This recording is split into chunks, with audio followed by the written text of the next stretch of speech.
The Pilot's Tale.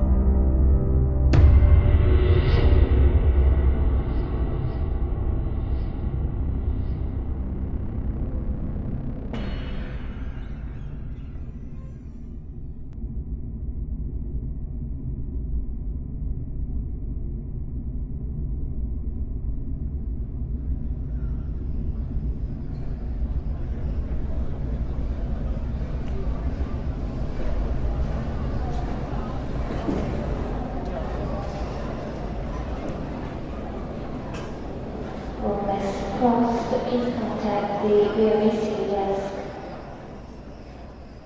The pilot checks his assignment creds again, somehow wondering if perhaps they have changed from the other dozen times he has looked them over. There is no change. He is headed to Exos, the fifth ring. More specifically, he and a squadron of his fellow pilots, employed by the Traders Union of the Five Circles of Cosmerium, are headed to a prison facility named Falcatar. The place is tucked away in some remote corner of the sector, but it is clear that the facility is important to the organization. You don't send a whole team of Red Jets out on an assignment unless you are serious. The outpost is busy and crowded, like most of the travel hubs in Cosmerium. Thankfully, his Tusk credentials afford him special privileges and access, and as a Red Jet, those benefits are even greater than what other employees within the organization enjoy. The pilot removes his helmet and places it before him so that he can see anyone approaching him from behind in the reflection of the black visor. The removal of the helmet allows the pilot to use his full range of peripheral vision, and with the helmet, he has a nearly 360-degree view of the room. It wasn't too long ago that he supplemented his wages by reporting the whereabouts of those wanted by the organization. While the outposts were considered neutral zones, the Traders Union paid decent bonuses for information on who was traveling through those hubs, especially if that information led to the capture of undesirable individuals who had run afoul of the Union in some way. They couldn't be apprehended within the confines of the outpost, but once they were out and on their way, they were fair game for freelance hunters and thugs looking to make some quick funds for a retrieval. Of course, the pilot no longer needed the extra income he could make by providing intel. His recent promotion to a member of the Red Jets had set him up very well, but old habits are hard to break, and he found himself taking in everything around him, looking for likenesses that he recognized from the Tusk information feeds. To his left, the pilot sees a slim individual draped in a large cloak.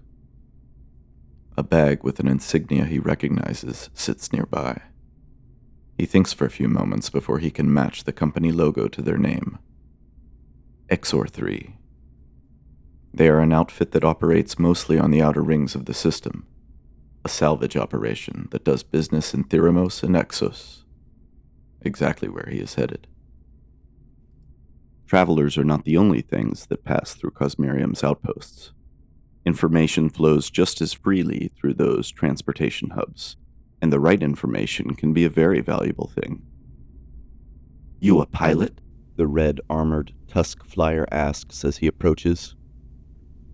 A helmeted head turns, its symbol-marked visor hiding the identity of whomever wears the headgear. "I am not," comes the reply. "I run security for my crew." The pilot nods, seeing the unusual armor she is wearing for the first time. Up close, he realizes now she has the build of a fighter, not a flyer. He is actually a bit disappointed. He enjoys meeting other pilots, as his status as a member of the Tusk Flight Corps is something that he can brag about and hold over other flyers with less impressive credentials. "You and your crew spend much time in Exos?" he asks. "A bit. The security agent says. Our ship spends most of our time in the fourth ring, but we've done a few jobs in the fifth." "You ever do anything near Valkatar? It's a Tusk facility out in Exos." "Is that where you're headed?" she asks the pilot. "Must be important if they're sending in Red Jets. I hear that you guys are the best the Traders Union has to offer. What the heck is so important at a facility all the way out in the fifth that they would send you guys to handle it?" The pilot is proud, which is not an uncommon trait of those who don the distinctive red armor of the Tusk Flight Corps. He should realize that the security officer from XOR-3 is playing on his vanity, but he barely considers that possibility before his ego replaces any sense of security he should be using when speaking to someone outside of his organization. Word is that there was a breakout over at Volcatar, he says, revealing information that the Traders Union has, this far, only shared on the closed channels that they use to communicate internally. The place is apparently a manufacturing facility as well as a prison, and there was some kind of problem there. Some inmates broke out and messed the place up from what we're hearing. I imagine there are some repair crews headed out there as well, but we got the call to track down the escapees. The pilot laughs before continuing. They won't get far, he says, his voice thick with confidence. Once we pick up their trail, they won't be able to get away far enough or fast enough to give us the slip. How many escaped? The security officer asks. Reports aren't clear, but apparently it is quite a few. That's why they are sending so many of us, so we can split up and track multiple leads, since a number of ships were reportedly stolen from the facility by escapees. The Traders Union has intel on lots of activities in the rings, right? The security officer asks, changing the topic. Only in areas where we have an interest. Yes, but there are Tusk facilities everywhere, comes the response. I bet your intelligence network is nearly as good as the maze. Why do you ask? The pilot says, suddenly suspicious and realizing that he started this conversation to get information on Exos, but instead he seems to be the one sharing details. I work for XOR-3. She answers. We were trying to make contact with a ship of ours that went dark about half a ring cycle ago. Nothing official has been reported on the feeds about any attacks in this sector, so I figured I'd see if there was any unofficial information that you may have seen. Information is worth something, the pilot replies. What have you got to offer? The XOR-3 security officer reaches into a pocket and pulls out an asset chip. She hopes that her balance will be enough to buy the information the pilot has. She also hopes her company will reimburse her for the expense, since she is on XOR-3 business after all. I can transfer 3,000 to you right now, she says. The pilot pulls out a chip of his own and lays it on the counter in front of him, nodding his approval. The security officer completes the transaction, seeing her balance empty out. It's done, she says. So what do you have for me? The pilot drops his asset chip back into his pocket and replies, I've got nothing. There's been nothing on our feeds about XOR-3 or anything out of the ordinary in the regions you operate in. No attacks have been reported. What? The security officer snaps. You said you had information. I did not. The pilot laughs. I said that information costs money, and I did provide you with intel. It just so happens that what I had to share was that there was nothing to share. That is information, and the deal is done. The security officer steps forward, her hand moving towards the handle of the weapon she wears at her side. The pilot tenses, but the smug smile remains on his face. Outposts are neutral zones, he says. You take a shot and it will be the last thing you do outside of a cell. Plus, you really want to start something with a red jet? Your little company is nothing compared to the Traders Union. One call from me and you and your crew will be working to salvage your careers and not much else. She knows she has nothing she can do. She has been cheated, and the truth is that she should have known better. The pilot just seemed so arrogant and loose-lipped that she figured she could get what she needed from him. Instead, her bank balance is at nil, and now she is on the radar of one of the Union's flyjocks. She turns to leave, and the pilot moves to block her path. But just then, a group of other Tusk pilots emerges from a side corridor of the outpost.